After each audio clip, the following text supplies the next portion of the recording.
15 मार्च 2025 गोपाली देवी और अपने लवर दीनदयाल कुशवाहा के साथ मिलकर अपने पति को मार देती है। धनीलाल सैनी जो सब्जी बेचा करते थे।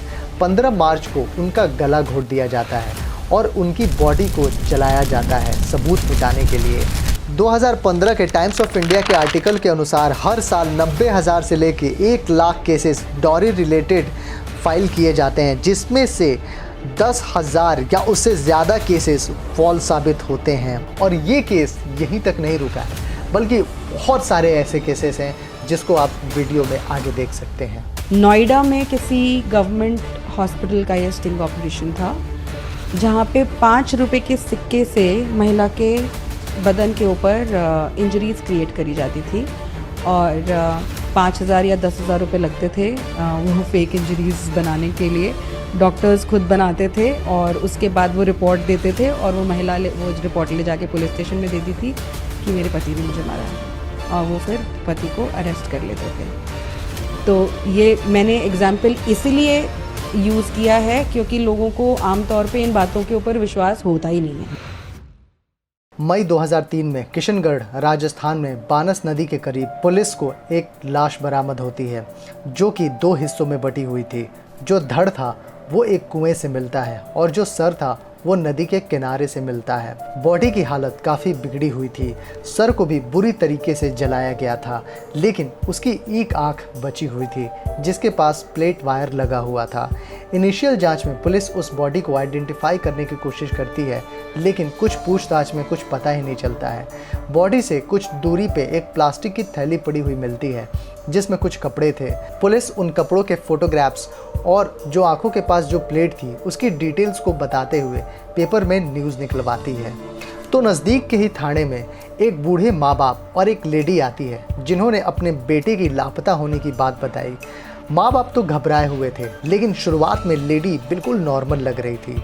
लेकिन जब पुलिस उस लेडी को बॉडी के पास से मिले कपड़े दिखाती है तो वो दहाड़ मार मार कर रोने लगती है और बताती है कि ये बॉडी उसके पति भवानी शंकर शर्मा की है। पुलिस जांच में लग जाती है और सबका बयान लेने लगती है। उस बॉडी के डीएनए जांच और जो प्लेट थी आंखों के पास, उनके माँ बाप बताते हैं कि उनके लड़के का कोई एक्सीडेंट हुआ था जिसमें ये प्लेट लगी थी।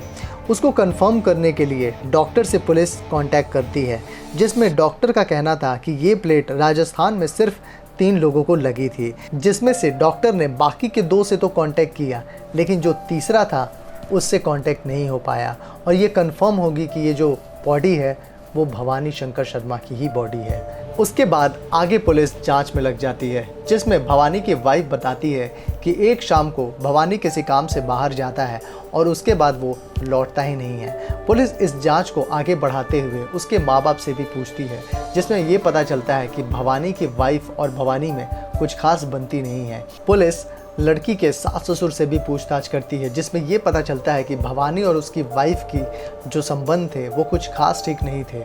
बात बात पर उन पे झगड़ा हुआ करता था और उसके 2 बच्चे भी थे, जिसको लेकर भवानी बहुत ही ज़्यादा चिंतित रहता था। बाद में पुलिस और जांच को आगे बढ़ाती है और भवानी के घर पे भी छानबीन करती है, जिससे भवानी की एक डायरी हाथ लगती है पुलिस को, जिसमें साफ साफ लिखा हुआ था कि उसकी वाइफ उसको कई बार मारने की कोशिश करी है और कई बार उस पर हाथ भी उठाया है। कितनी बार तो उसने चिल्ला चिल्ला कर उससे डाइवोर्स की अपील की है, लेकिन भवानी अपने बच्चों की वजह से उसे डाइवोर्स नहीं दे रहा था। लेकिन उसे शक था कि वो एक ना एक दिन उसकी जान ले लेगी, लेकिन वो बस बच्चों के फ्यूचर की वजह से उस शादी को निभाए जा रहा था। जिसके बाद पुलिस और एक्शन में आ जाती है और भवानी के आसपास, जैसे भवानी के ड्राइवर, भवानी के बिजनेस पार्टनर्स और भवानी के जितने करीबी होते हैं उनसे पूछताछ आगे बढ़ा देती है, जिसमें भवानी के ड्राइवर और उसकी वाइफ के बयान में कुछ बदलाव देखती है, जिसकी वजह से पुलिस को उन पे शक होता है और पुलिस उनसे अपने तरीके से पूछताछ करती है। जिसके बाद भवानी का ड्राइवर टूट जाता है और वो जुर्म को कबूल कर लेता है। मई 2003 की रात को जब भवानी अपने काम से अपने घर पे आता है तो उसकी वाइफ उसके खाने में नींद की गोली मिला देती है, जिसके बाद भवानी की वाइफ उस ड्राइवर से कांटेक्ट करती है और उसे घर बुलाती है। नशे की हालत में भवानी सोया हुआ होता है और ड्राइवर उसके ऊपर 15 से 20 कुल्हाड़ी से वार करता है। वो उसके गर्दन को काटने की कोशिश करता है, लेकिन उसकी गर्दन कटती नहीं है। तो उसकी वाइफ एक बड़ा सा धारीदार चाकू लेके आती है और उसके गर्दन को रेतने लगती है। उसका गर्दन जब कट जाता है तो उसे काफ़ी सारा ब्लड आ रहा होता है, जिसको रोकने के लिए वो 20 लीटर की पानी की बोतल ले आती है और उसका जितना भी ब्लड होता है उस जार में भर लेती है। जिसके बाद उसके सर को लेके ऊपर पहुंचती है और किचन में जाके उस सर को जलाने की कोशिश करती है, जिसमें चेहरा पूरी तरीके से झुलस जाता है, जल जाता है। जो भवानी की वाइफ की इंटेंशन थी वो पूरी हो जाती है। उसका चेहरा बिल्कुल भी पहचानने लायक नहीं बचता है।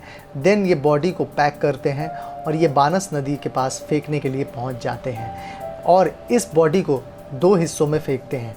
जो उसका धड़ होता है उसे ये कुएं में फेंक देते हैं और जो सर था उसको ये बानस नदी के पास छोड़ देते हैं और जो कपड़े होते हैं वो वहीं पे एक थैली में बांधकर फेंक देते हैं और जो जार होता है उसको ज़मीन में गड्ढा खोदकर उसके नीचे गाड़ देते हैं। जिसके बाद पुलिस इनके बयान पे और उस डायरी के आधार पर इनको अरेस्ट कर लेती है, जिसके बाद उसकी वाइफ को और उसको उम्र कैद की सज़ा होती है।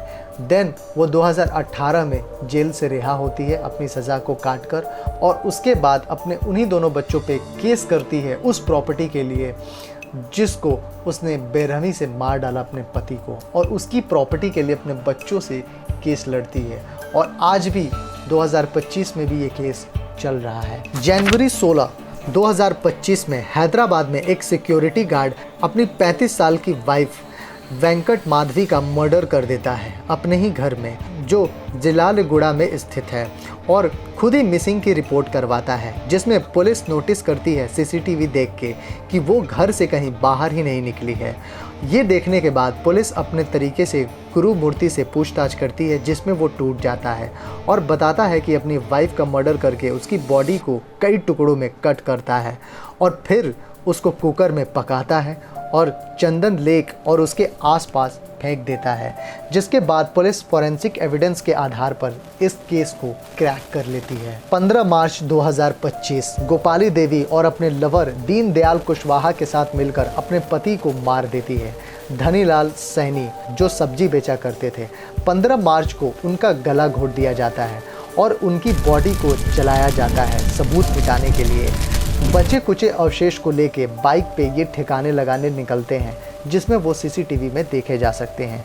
उनके पड़ोसी उनकी कंप्लेन करते हैं, जिससे वो पकड़े जाते हैं और ये पता चलता है कि ये दोनों काफ़ी हफ्तों से मर्डर की प्लानिंग कर रहे थे। मुस्कान रस्तोगी मर्डर केस, जो कि इतना प्रचलित है कि आज देश का बच्चा बच्चा जानता है, तो उसके बारे में हम बात नहीं करते हैं, बात करते हैं अगले मर्डर की। 5 मार्च 2025 प्रगति यादव की शादी होती है 22 साल के दिलीप यादव से।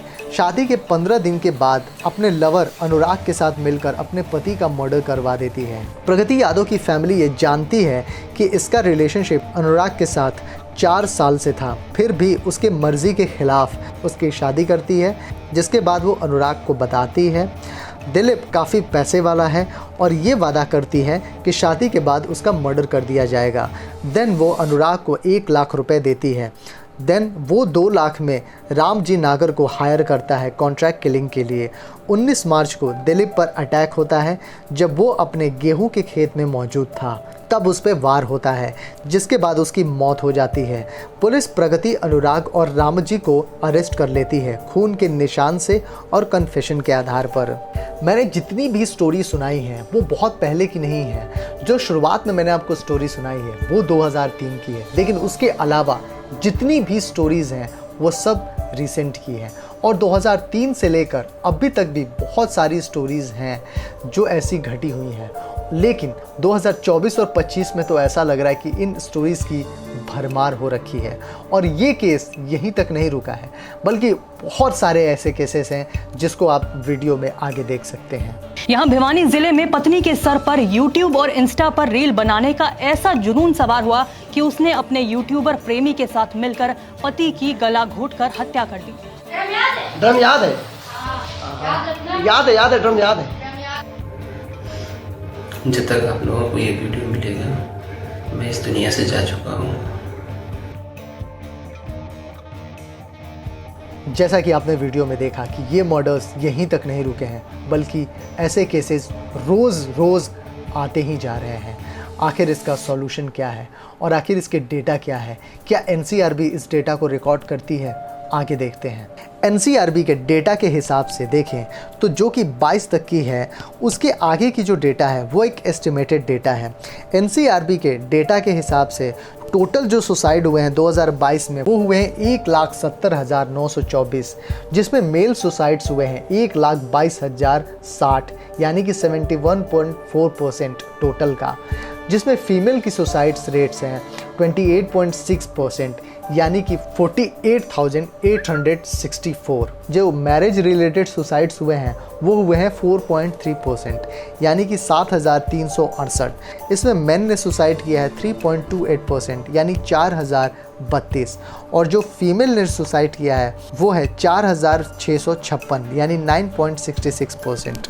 दहेज प्रथा के चक्कर में 2018 सुसाइड्स हुए हैं, जिसमें 249 मेन ने किया है और 1,749 वुमेन ने किया है। एक्स्ट्रा मैरिटल अफेयर के वजह से जो सुसाइड्स हुए हैं वो हैं 1,283, जिसमें 724 मेन ने किया है और 636 वुमेन ने किया है।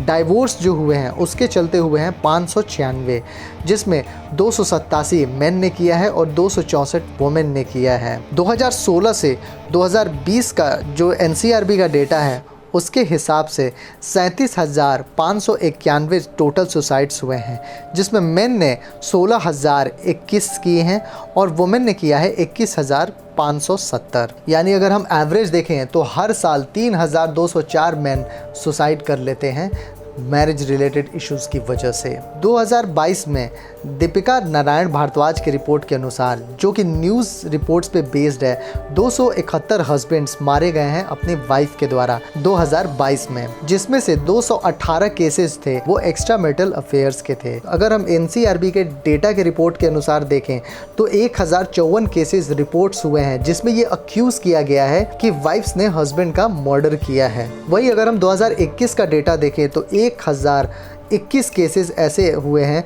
जिसमें वाइफ को अक्यूज़ किया गया है हस्बैंड के मर्डर के लिए।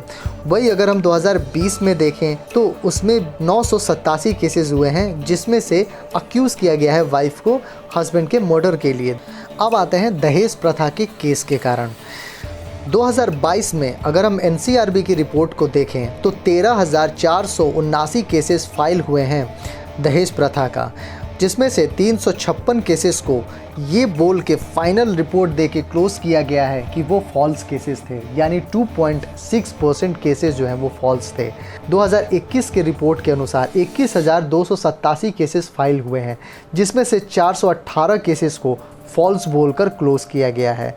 अब आते हैं हम सेक्शन 498A, यानी कि क्रूएलिटी के लिए कितने केसेस फॉल्स किए गए हैं। 2022 के एनसीआरबी के रिपोर्ट के अनुसार 1,11,549 केसेस फाइल किए गए हैं, जिसमें से 5,520 केसेस को फॉल्स बोलकर क्लोज़ किया गया है और 16,151 केसेस को गलती से केस करने के लिए या लैक ऑफ एविडेंस के आधार पर उसे क्लोज़ किया गया है। वही 2021 की रिपोर्ट देखें तो उसमें 1,03,434 केसेस सेक्शन 498A के तहत रिपोर्ट करे गए हैं, लेकिन इसमें से 5,068 केसेस फॉल्स साबित हुए हैं।